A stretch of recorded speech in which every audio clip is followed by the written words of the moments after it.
লগতে আজি আমাৰ মানস ফেষ্টিভেলৰ ইনগ্ৰেশ্যন হৈছে আৰু ইয়াৰ লগতে আমি আমাৰ ৰাইন' ৰোড শ্ব'ৰ আমাৰ ফেজ 2টো আমি ষ্টাৰ্ট কৰি আহিছোঁ আৰু আমি মানসৰ নেশ্যনেল পাৰ্কৰ পৰা ষ্টাৰ্ট কৰিছোঁ আৰু এৰাউণ্ড 6-7 ষ্টেটছ কভাৰ কৰি পেলাই জয়পুৰৰ পৰা ঘূৰি আহি আমাৰ পবিতৰা এণ্ড হ'ব আৰু একেই বস্তু আমি ফাৰ্ষ্ট ফেজতো কৰি আহিছোঁ এৰাউণ্ড 14 ষ্টেট কভাৰ কৰিছোঁ এনেকৈ ধাপে ধাপে আমি কৰি আহিছোঁ আৰু মেইন বস্তু যে এইটো ৰোড শ্ব'টো হ'লে কি হ'ব কি বেনিফিট হ'ব ফাৰ্ষ্ট অফ অল আমাৰ ওৱান হৰ্ণ ৰাইনৰ পাব্লিচিটি হ'ব প্লাছ আমাৰ অসমৰ যিকেইটা নেশ্যনেল পাৰ্ক আছে ইমান সুন্দৰ সুন্দৰ সেইবোৰ আমাৰ বাহিৰত যিবোৰ ষ্টেটছ আছে তাতে প্ৰমোশ্যন হ'ব আৰু ইয়াৰ লগতে আমাৰ মই এটা কথা শ্বেয়াৰ কৰিব বিচাৰিছোঁ যে মই CM ছাৰক যেতিয়া লগ পাইছিলোঁ বহুতে বাৰ লগ পাওঁ কিন্তু এবাৰ লগ পাওঁতে তেওঁ মোক কৈছিলে যে তুমি কি বিচাৰা অসমৰ কাৰণে মই কৈছোঁ ছাৰ মই ৰাইনৰ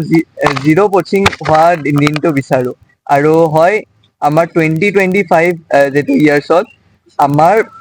ওৱান হৰ্ণ ৰাইনৰ জিৰ' পচিং হৈছে এইটো আমাৰ CM ছাৰে আমাৰ অসমবাসীক আৰু স্পেচিয়েলি মোক বহুত ডাঙৰ এটা গিফ্ট দিছে আৰু ইয়াৰ পিছতো আমাৰ ফৰেষ্ট ডিপাৰ্টমেণ্ট আছে আৰু যিমান মানুহ ইনভলভ আছে এই জাৰ্ণিত তেওঁলোককো মই আন্তৰিক শুভেচ্ছা জনাইছোঁ আৰু আজি ছাৰ ধনোজ বড়ো ছাৰে আমাৰ লগত আছে তেওঁ মোক বহুত ছাপোৰ্ট কৰি আহি আছে আৰু মই এটা কথা ক'ব বিচাৰিছোঁ যে আমি আমাৰ নিজৰ দেশ আমাৰ নিজৰ মাটি আৰু আমাৰ নিজৰ ষ্টেটৰ যিমান ভাল বস্তু আছে অকল যে কিছুমান আমাৰ এইটো কৰিলে নহ'ব যিমান ভাল বস্তু আছে আমাৰ প্ৰমোট কৰিব লাগে আমাক মানুহক জনাব লাগে যে আমাৰ অসমখন কিমান আমি আগবাঢ়ি আহিছোঁ আৰু আমাৰ অসমত কি কি আছে এই ৰোড শ্ব'খন এৰাউণ্ড 15 days হ'ব দেন এতিয়া আমি অকল জয়পুৰলৈকে যাম দেন এগেইন আমি চাউথলৈ যাম তাৰপিছতে আমি আপোনাৰ উৰিষ্যাখিনি কভাৰ কৰিম তাৰপিছত মানে ফেজ হৈ থাকিম 5টা ফেজ ধৰিছোঁ লাষ্ট ফেজত কাশ্মীৰৰ পৰা আমি আহি পেলাই আমি 5টা নেশ্যনেল পাৰ্ক আছে 5টা নেশ্যনেল পাৰ্কৰ মানে এণ্ড কৰি যাম যিহেতু ভগৱানৰ সকলো প্ৰাণী এই প্ৰকৃতিত সৃষ্ট সকলো প্ৰাণীৰে জীয়াই থকাৰ সমান অধিকাৰ আছে আৰু সেইমতেই আমাৰ গৰু এটা বিশেষ প্ৰাণী এই গড়ৰ সংৰক্ষণৰ কাৰণে আপোনালোকৰ আমাৰ অলৰেডি তেখেতে চৌহান মালিকে ক'লেই যে গড় আমাৰ বিশেষ ধৰণৰ আমি সেই প্ৰাণীটো অকল আমাৰ অসম নেপাল ৱেষ্ট বেংগলতে পাওঁ আৰু তেনেকুৱা আৰু তিনিবিধ গড় আছে সেইবিলাক আফ্ৰিকা সুমাত্ৰা জাভাত পায় কিন্তু আমাৰ এই যি বিশেষ গড় এশিঙীয়া গড় এইটো আমাৰ অসমত বিশেষ ধৰণৰ বেছিভাগেই আছে গতিকে গড়ৰ যেতিয়া সংখ্যা হয়তো বাঢ়ি আহে তেতিয়া লগে লগে ষ্টেটৰ ৰাজ্যৰ আৰু আমাৰ টুৰিজিমৰ ক্ষেত্ৰত যথেষ্ট উন্নতি আগবাঢ়ে গতিকে তেখেতে চিন্তা কৰিছে চৌহান মালিকে যে এটা ভাল কথা যে গুড থিংকিং যে চাইন অফ চিভিলাইজেশ্যন তেখেতে এতিয়া চিন্তা কৰিছে যে এই গড়টোক লৈ পেলাই এটা পাৰ্টিকুলাৰ স্পেচিছক লৈ পেলাই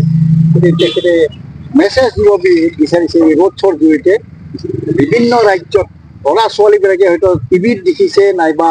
কিছুমান পেপাৰত দেখিছে বা ছবিত দেখিছে কিন্তু এতিয়া জীৱন্ত গড়ৰ দৰে এটা প্ৰতিমূৰ্তি লৈ তেখেতে গাঁৱে গাঁৱে বা আৰু চহৰে চহৰে বা নেশ্যনেল পাৰ্কবিলাকত নি যে অসমত যে তেনেকুৱা গড় পায় তাত মানে চাবলৈ আহিব পাৰে আৰু ইয়াৰ এতিয়া ভালনাৰেবল ষ্টেজৰ পৰা এতিয়া মানে নৰ্মেল ষ্টেজত অহা বুলিয়ে ধৰিব পাৰি গড়ৰ সংখ্যা এনেকুৱা বৃদ্ধি পাইছে গতিকে